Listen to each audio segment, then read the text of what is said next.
Hi, Tony Meier here with your quick real estate market update. Well, things are going to look a little different today than they normally do. No fancy green screen. I don't have a lease in the back holding cue cards. We're going to do this a little bit on the stay-at-home version of this. Um, I want to start off with this picture. This is really appropriate. I don't sell houses. What I sell, selling houses is a byproduct. What I do, I really help people fulfill the dreams in their lives, and that's what I want to convey to you today. That first of all, I hope your family is safe and healthy, and I hope you're still employed, as most of our clients are right now. But I want to talk to you about some questions that are coming up from my clients as we talk about their potential moves, and I want to address some things along the way. So, first of all, let's talk about the market in general. Up till the stay at home order was in place, we were in the hottest real estate market I'd seen in 31 years. That was on a tie with 2017. We had multiple offers across the board and setting record prices in neighborhoods with sales that we had seen and representing our sellers.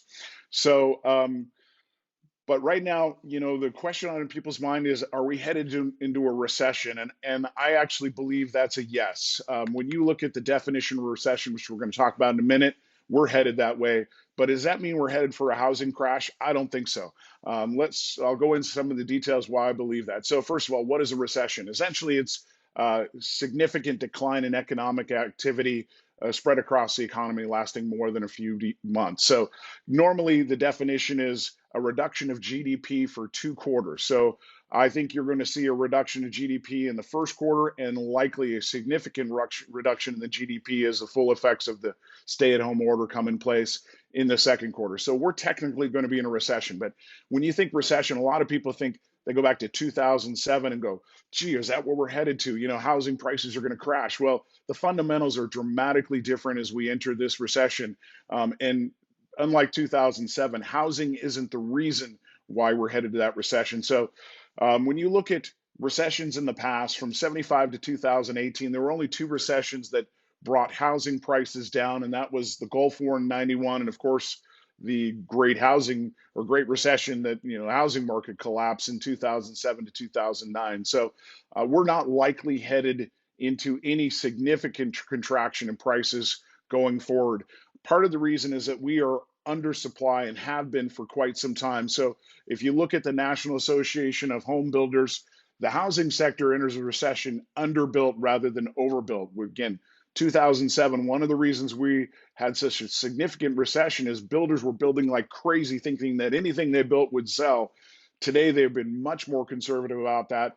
And then also, Meier's research, which has looked into this, has talked about last time housing led the recession. This time it's poised to bring it out. Unfortunately, it's likely to be the Great Recession for leisure, hospitality, trade, and transportation.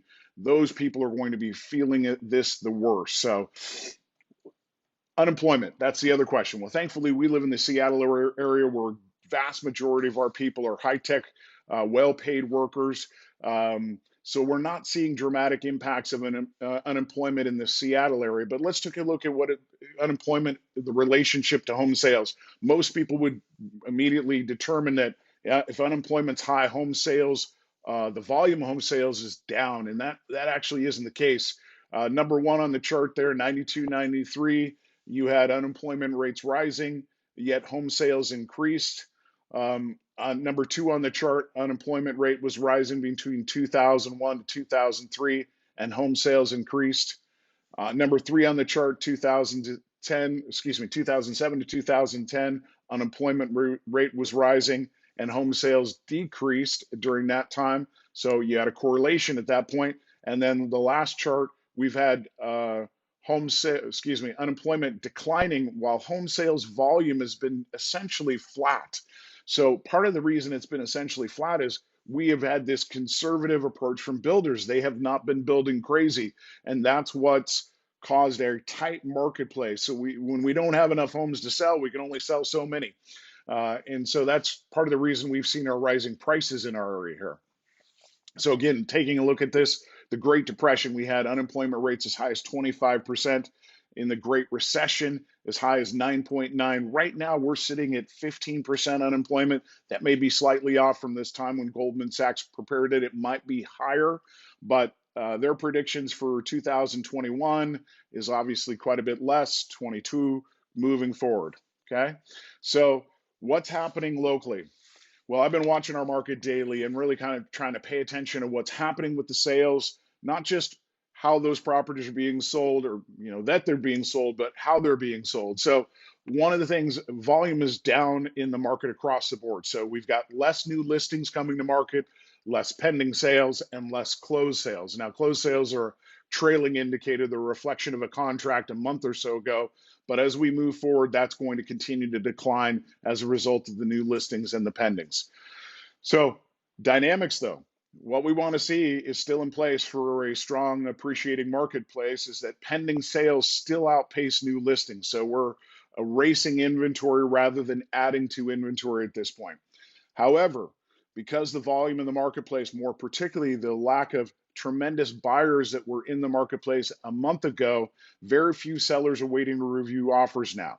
And what does this mean? As a result, peak prices are no longer being achieved due to the absence of those groups. So the reason we had those peak prices is that you had multiple buyers competing and somebody, emotionally wanted that house and they jumped over parties to get it. And that's why we've sold properties at record numbers, and the same thing for the real estate community in general. It's that emotional component that it moves those prices up that is currently absent in the marketplace. So what's likely to happen when the stay-at-home order lifts? The volume in the market is likely to increase dramatically. Sellers will be coming to market right away and buyers returning to home shopping. What's going to happen with prices as a result of that? Well, that's the big question is what is the dynamics there? Do we have more buyers coming to market than sellers or reverse of that? If we've got more buyers, then we're going to see multiple offers and rising prices again. If we have more sellers and less buyers, then we're going to see some tapering to prices moving forward. So, this is the big $64,000 question in the marketplace right now. Certainly, our market is poised to come back to appreciation as it had been for many years prior, but we'll see whether that is the case. So, what should you do if you're planning a move this year? Well, what we're telling all our clients is continue to prepare your home for sales. So when you are ready, you can move forward whenever you like the market conditions. A lot of people wait and go, okay, I like the market, then prep their home for sale, and now the market's changed. So take this time while you are home and to get your house in top-notch condition. If you want to talk about what that looks like, we can certainly do a video conference call. We can schedule a meeting so we can get you through that process and help you get your home prepared for sale. And then really, most importantly, call us to discuss your plans because everyone has their own little nuances, needs, circumstances, and then we can help you to understand how this market is best played out with your circumstances applied to it. So that's all I've got for now. Please stay at home, stay healthy. Hopefully we'll be seeing the curve flatten out and we'll be open for full business going forward soon. So take care of yourself. We're available anytime, 425-466-1000. Bye-bye.